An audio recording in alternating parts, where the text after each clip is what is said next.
today I had a kind of a cool incident happen with my son that I wanted to reflect on a little bit.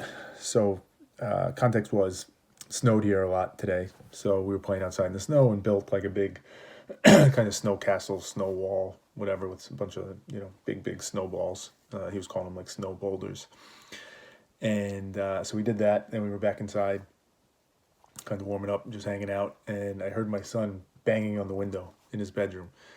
So I heard him banging, banging, banging. So I go in to see what it was, and he was banging outside. There were three teenagers, maybe like 13-year-old boys, walking down the street, and they were messing with the snow castle we built, the snow wall. They were kind of taking the boulders off and throwing them, and he wasn't happy about it. So he was banging and trying to get their attention to stop. So right away it was interesting because my gut visceral reaction was through my instinctual lens, which is, as I've said before, kind of a people pleaser, kind of always worried that people might get the wrong idea, wrong impression, or have some issue with me. And my first reaction was like, dude, you gotta stop. Like, they're gonna hear you, and that's not okay. Like, what if they see you knocking and they think that's weird, or they think you're being a jerk or whatever. And again, I wasn't super thoughtful about this. It was just instinctual. And I said something to him along those lines, like, "Whoa, guy, like, easy, settle down." And he said, "No, I don't like it. Like, that's our snow wall, and they're knocking it down. I don't like that." So he decided he was going to get up and go to the front door and open it and tell them. And again, as he got, jumped down off his bed where he was knocking on the window and went to go to the front door, my instinctual reaction was to stop him.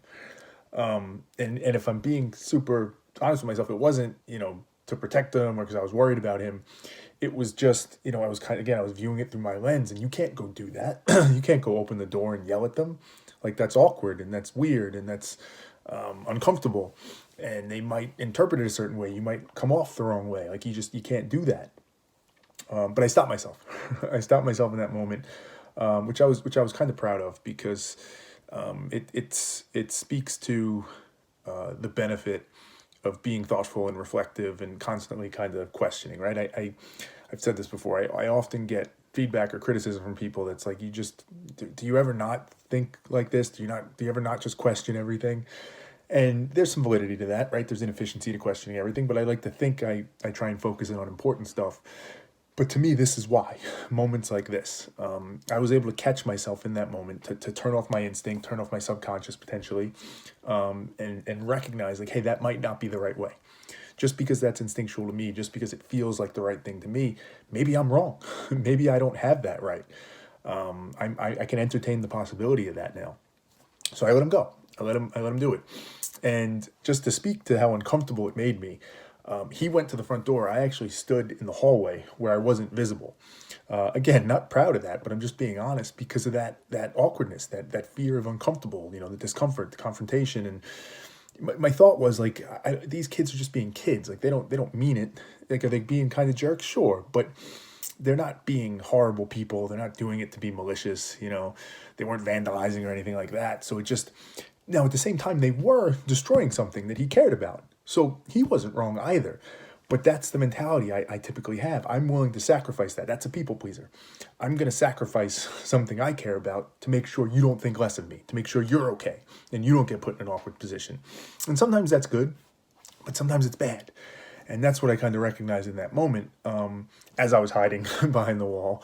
Like, he's got it right here. Like, he's going to stand up for himself. And I want him to do that in life. I don't want him to feel like he's got to suffer or he's got to do things a certain way that aren't best for him.